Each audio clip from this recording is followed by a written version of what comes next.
हाय। इस वीडियो के अंदर हम जूरिस्प्रूडेंस को स्टार्ट करेंगे। जूरिस्प्रूडेंस जो सब्जेक्ट है इसके इंट्रोडक्शन को देखेंगे कि जूरिस्प्रूडेंस होता क्या है और हम यहाँ पे किस चीज के बारे में या किस चीज के बारे में डिस्कस करते हैं कि हम जूरिस्प्रूडेंस में पढ़ेंगे क्या।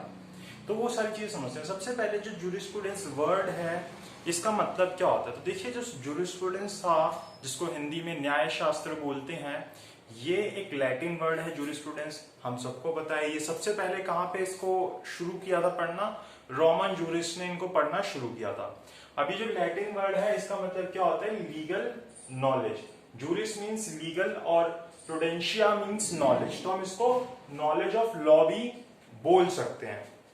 अब हम इसको नॉलेज ऑफ लॉ बोलते हैं, मतलब कि एक तरीके से हम लॉ की नॉलेज ले रहे हैं, लेकिन क्या किस तरीके की नॉलेज है उसको हम देखते हैं। देखिए जो जूरिस्प्रूडेंस है ये कोई प्रैक्टिकल एस्पेक्ट नहीं है लॉ का कि आप इसको कहीं पे जाके अप्लाई कर सके प्रैक्टिकल लाइफ के अंदर। ये क्या है, अपने आप में एक थियोरेटिकल एस्पेक्ट ऑफ लॉ है, जहां पे आप इसको एज अ थ्योरी पढ़ते हो, थ्योरी की तरह इसको समझते हो और थ्योरी की तरह ही यहाँ पे हम चीजें देखते हैं। और इसका कोई भी प्रैक्टिकल एप्लीकेशन नहीं है, जैसे कि कोई स्टैट्यूटरी लॉ होता है, जैसे हम कोई एक्ट पढ़ते हैं, कोई कोड पढ़ते हैं, तो उनका क्या होता है, एप्लीकेशन होता है प्रैक्टिकल। कोई भी एक्ट अगर हम पढ़ते हैं, अगर एग्जांपल के लिए आपको दूं, जैसे मान लीजिए हम सेल्स ऑफ गुड्स एक्ट पढ़ते हैं, तो उसका क्या एक प्रैक्टिकल एप्लीकेशन होता है। हम पार्टनरशिप एक्ट पढ़ते हैं, उसका क्या एक प्रैक्टिकल एप्लीकेशन होता है। कंपनीज एक्ट पढ़ते हैं, प्रैक्टिकल एप्लीकेशन होता है। क्यों? क्योंकि वो एक स्टैट्यूटरी लॉ है जिसको एक लीगल अथॉरिटी ने, एक स्टैट्यूटरी अथॉरिटी ने दिया है। लेकिन जूरिस्प्रूडेंस कोई ऐसी चीज नहीं है जिसको हमें किसी अथॉरिटी ने दिया हो। यहां पे हम सिर्फ एक क्या कर रहे हैं, थियोरेटिकल एस्पेक्ट देख रहे हैं, जहां पे हम कंसेप्ट्स को समझ रहे हैं, जहां पे हम कुछ क्वेश्चंस के आंसर देने की कोशिश करते हैं। तो वो क्या होता है, जूरिस्प्रूडेंस होता है। तो हम जूरिस्प्रूडेंस के अंदर क्या करते हैं, एसेंस ऑफ लॉ और वेरियस डायमेंशंस को, कि लॉ का एसेंस क्या है, हम क्यों कर रहे हैं इसको, और उसके क्या क्या डायमेंशंस है, अलग अलग किस जगह किस तरफ सोच सकते हैं, उनको समझने की कोशिश करते हैं। तो ये क्या है, थियोरेटिकल एस्पेक्ट ऑफ लॉ है। यहाँ पे हम practical application of statutory law नहीं करते क्योंकि ये स्टैट्यूटरी लॉ नहीं है, और यहाँ पे अंडरस्टैंड करने की कोशिश करते हैं एसेंस ऑफ लॉ और वेरियस डायमेंशंस को। ठीक है। अब यहाँ पे जैसे मान लीजिए हम अगर अलग अलग सब्जेक्ट्स पढ़ते हैं, तो वहां पे क्या होता है, हम चीजों को सोचते हैं अलग तरीके से।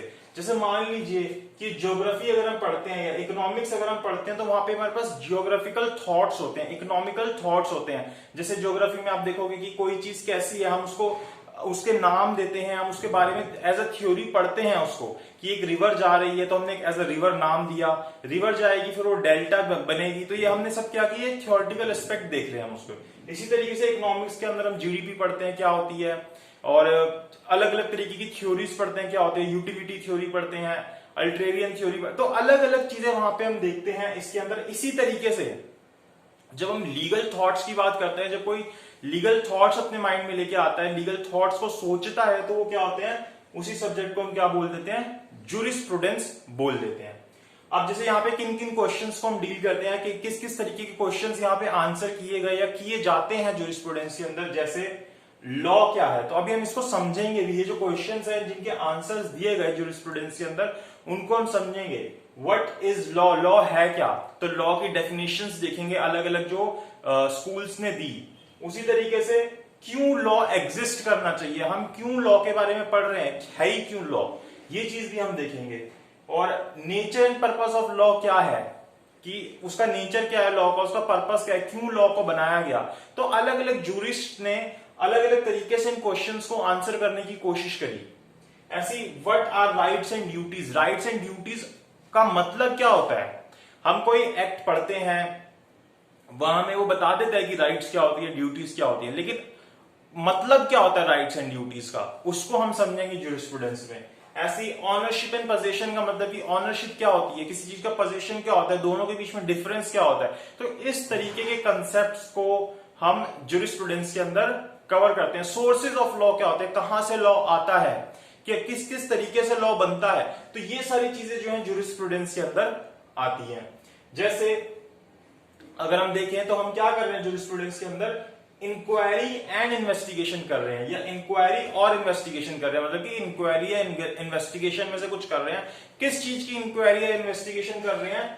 जनरल नेचर, मतलब कि एक चीज का जनरल नेचर देख रहे हैं कि ये चीज ऐसी है क्या मुझे मतलब नहीं, लेकिन जनरल नेचर क्या है उसका, वो चीज देखने की कोशिश कर रहे हैं। मतलब कि इसके पीछे लाने का पर्पस क्या था, कि जैसे मैंने ये लॉ बनाया, मैंने ये वाला एक्ट बनाया, या मैं लॉ बना रहा हूं, तो लॉ को बनाने के पीछे मेरा पर्पस क्या है, वो चीज हम जूरिस्प्रूडेंस में देखते हैं। तो general nature, the purpose of which is to bring out the underlying essential principles of law.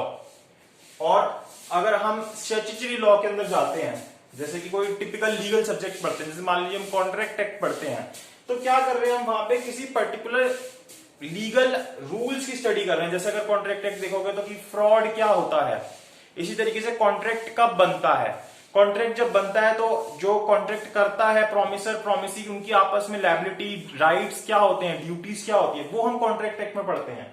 ऐसी principles drive from authoritative source की। अब ये हमें, जैसे कॉन्ट्रैक्ट एक्ट पढ़ रहे हैं तो ये हमें किसने दिया? एक अथॉरिटेटिव सोर्स ने दिया, हमारे पार्लियामेंट ने हमें बना के दिया। तो उस चीज को हम पढ़ रहे हैं, उसको हम एक तरीके से प्रैक्टिकल एप्लीकेशन कर रहे हैं। यहाँ पे सिर्फ हम उसका नेचर समझने की कोशिश कर रहे हैं, जनरल पर्पस कर रहे हैं, किसके अंदर? जूरिस्प्रूडेंस में। जब हम कोई टिपिकल लीगल स्टडी करते हैं, कोई लीगल एक्ट पढ़ते हैं, वहां पे हम उसका प्रैक्टिकल एप्लीकेशन के बारे में पढ़ते हैं। जैसे कॉन्ट्रैक्ट के अंदर क्या राइट्स हैं, क्या लायबिलिटीज हैं, क्या ड्यूटीज हैं कॉन्ट्रैक्टर की, कॉन्ट्रैक्टी की, तो वो सारी चीजें हम वहां पे देखते हैं। तो ये फर्क होता है जब हम कोई पर्टिकुलर लॉ पढ़ते हैं, कोई पर्टिकुलर एक्ट पढ़ते हैं, और जब हम जूरिस्प्रूडेंस पढ़ते हैं। जूरिस्प्रूडेंस में हम चीजों को जर्नली देखते हैं कि ऐसा क्यों हुआ, ये क्या होता है, ये चीजों के जो जवाब होते हैं हम वो देने की कोशिश करते हैं जूरिस्प्रूडेंस के अंदर। अगर जूरिस्प्रूडेंस को हम देखें एग्जाम के पर्सपेक्टिव से, जैसे कि अगर जुडिशरी के पर्सपेक्टिव से देखें, अगर आप एलएलबी का एग्जाम दे रहे तो वहां तो आपको पूरा पढ़ना ही है, लेकिन आप जुडिशरी के पर्सपेक्टिव से देखेंगे तो ये एक ऐसा सब्जेक्ट है जो सिर्फ प्री के अंदर पूछा जाता है, ये मेंस में नहीं आता। तो प्री के अंदर भी इसके अंदर कितने क्वेश्चंस आ जाते हैं, जैसे दिल्ली जैसी स्टेट में देखोगे या यूपी जैसी स्टेट में देखोगे तो 20 से 25 क्वेश्चन ही आते हैं, बहुत ज्यादा क्वेश्चंस नहीं आते, 20 से 25 क्वेश्चंस आते हैं, जिसमें से आपके जो 12 से 15 क्वेश्चंस होते हैं वो कौन कौन से टॉपिक से होते हैं? 4 टॉपिक से मेनली आते हैं। एक तो बुक्स एंड ऑथर्स, वो अभी हम अपनी नेक्स्ट वीडियो में देखेंगे कि कौन कौन सी बुक्स किस किस ऑथर ने लिखी, तो वो आपसे एमसीक्यू टाइप में देगा कि जैसे कि ये वाली बुक किस ऑथर ने लिखी, आपको 4 नाम दे देगा, या फिर इस ऑथर ने कौन सी बुक लिखी, इस तरीके से नाम दे देगा। दूसरा डेफिनेशंस अभी हम पढ़ेंगे कि जूरिस्प्रूडेंस की किसने क्या क्या डेफिनेशंस दी, या फिर लॉ की क्या क्या डेफिनेशंस अलग अलग स्कूल्स ने दी, उनमें से क्वेश्चंस आते हैं। ऐसे ही स्कूल्स, जो डिफरेंट स्कूल्स हैं उनके बारे में आता है, एनालिटिकल स्कूल, पॉजिटिव स्कूल, उसमें क्या है, किसने उसको क्रिटिसाइज किया, तो ये सारी चीजें वो पूछता है, छोटा छोटा ही पूछता है, बहुत ज्यादा डिटेल में जानने की जरूरत नहीं है। इसी तरीके से कुछ केसेस होते हैं, जैसे पोजीशन जब हम पढ़ेंगे, राइट्स एंड ड्यूटीज पढ़ेंगे, ऑनरशिप पढ़ेंगे, तो कुछ केसेस आएंगे, वो केसेस पूछता है। बाकी जो आपके क्वेश्चंस होते हैं, जो 5-6 बाकी क्वेश्चंस होते हैं, वो आपके कंसेप्ट पे होते हैं कि आपने इसको कितने डिटेल में पढ़ रखा है, तो उसको आप कोशिश कीजिए कि अपना कि आपको जो ठीक लग रहा है उसको कर दीजिए, उन 5-6 क्वेश्चंस पे इतनी मेहनत करने की जरूरत नहीं है। इन 4 टॉपिक्स को मेन बेसिकली कवर कीजिए, आपको प्री का जो जूरिस्प्रूडेंस है वो कवर हो जाएगा। उसके बाद देखिए जो जूरिस्प्रूडेंस है उसकी वैल्यू क्या है, तो इसकी वैल्यू जो है सैलमन ने अपनी ट्रीटीज ऑफ जूरिस्प्रूडेंस के अंदर सबसे पहले दी थी। तो ट्रीटीज ऑफ जूरिस्प्रूडेंस में इन्होंने 4 वैल्यू दी सैलमन ने। सबसे पहले बोला कि जो जूरिस्प्रूडेंस है इसकी अगर हम वैल्यू देखें तो किसके अंदर है, उसके खुद की इंस्टिंक्ट इंटरेस्ट के अंदर, जैसे कि लोग जो उसके अंदर खुद इंटरेस्ट नहीं है उसी में उसकी वैल्यू है। कई बार ऐसी चीज होती है कि लोग किसी चीज में इंटरेस्ट लेते हैं लेकिन उसकी रियल में वर्थ नहीं होती, तो वो सब चीजें हमें उसके अंदर इंटरेस्ट लेके देखनी पड़ेगी कि इसी तरीके से जूरिस्प्रूडेंस की भी अपनी खुद की इंटरेस्ट के अंदर उसकी वैल्यू लाई करती है। ऐसे ही जो जूरिस्प्रूडेंस होता है ये करता क्या है, ये क्या करता है, लॉ को, जो लॉ की कॉम्प्लेक्सिटीज होती है, जैसे जो हम लॉ पढ़ते हैं तो उसको हमें समझने में उसके अंदर बहुत सारी चीजें कॉम्प्लेक्सिटीज आती हैं, तो उनको मैनेजेबल और रैशनल कर देता है कि हमें सही से इस तरीके से ये चीजें हैं, और एक रैशनल एक नॉर्मल व्यक्ति जब उसको पढ़े तो उसको वो चीजें समझ आ जाए, तो इसके पीछे का ये कंसेप्ट है जूरिस्प्रूडेंस का। ऐसे इसकी एजुकेशनल वैल्यूज होती हैं, जैसे कि जब लॉयर्स लॉ को पढ़ते हैं तो किस तरीके से जूरिस्प्रूडेंस को पढ़ के लॉ क्या है ये सब चीजें देख के उसको प्रैक्टिकली अप्लाई भी कर पाए। अपने आप में प्रैक्टिकल एप्लीकेशन नहीं है, लेकिन जब हम लॉ को प्रैक्टिकल एप्लीकेशन को यूज कर रहे होंगे उस वक्त हम इसको मतलब सोसाइटी की तरह समझ के कि सोसाइटी में लॉ का क्या इंपैक्ट होता है, इस चीज का क्या इंपैक्ट होगा, तो उस चीज को हम समझें और फिर हम प्रैक्टिकल चीजों को करें, तो इसलिए इसकी वैल्यू है। और इसी तरीके से helps in shaping practical law, ये हमें प्रैक्टिकल लॉ जो हम करते हैं उसको शेप करने में मदद करता है। ये अपने आप में प्रैक्टिकल लॉ नहीं है कि आप इसको कहीं जाके अप्लाई कर देंगे, लेकिन जब हम कोई प्रैक्टिकल लॉ बनाते हैं, कोई भी एक्ट बनाते हैं, तो उसको हमें शेप करने में हेल्प करता है कि ये चीज होगी, ये चीज ऐसी होगी, वो चीजें हमें समझने में हेल्प करता है। तो इस तरीके से जो जूरिस्प्रूडेंस है उसकी वैल्यू है, और ये वैल्यू किसने अपनी ट्रीटीज ऑफ जूरिस्प्रूडेंस में बताई थी, सालमन ने। तो आपसे जब बुक्स एंड ऑथर्स की बात आई तो ट्रीटीज ऑफ जूरिस्प्रूडेंस वर्ड याद रखिएगा, किसकी थी, सालमन की थी। तो यहाँ पे हमने इन सभी कंसेप्ट को समझा कि क्या होता है जूरिस्प्रूडेंस, एक लैटिन वर्ड से ड्राइव हुआ, इसके मतलब कंसेप्ट क्या है, बेसिक क्वेश्चंस क्या करते हैं, इंक्वायरी इन्वेस्टिगेशन किस चीज की करते हैं। तो एक तरीके से हमने यहाँ पे इंट्रोडक्शन देखा, समझा कि जूरिस्प्रूडेंस होता क्या और जूरिस्प्रूडेंस की वैल्यू क्या होती है। तो इस वीडियो के लिए इतना ही। आई होप आपको वीडियो में समझ आया हो कि जूरिस्प्रूडेंस क्या है। बाकी वीडियो को लाइक कीजिएगा, शेयर कीजिएगा और चैनल को सब्सक्राइब कीजिएगा। बाकी ये जो टॉपिक है जूरिस्प्रूडेंस, ये हम सबको पता है कि थोड़ा सा डिफिकल्ट टॉपिक होता है, तो हम जब धीरे धीरे इसको प्रैक्टिस करते हैं तो उसके बाद हमें समझ आना शुरू हो जाता है।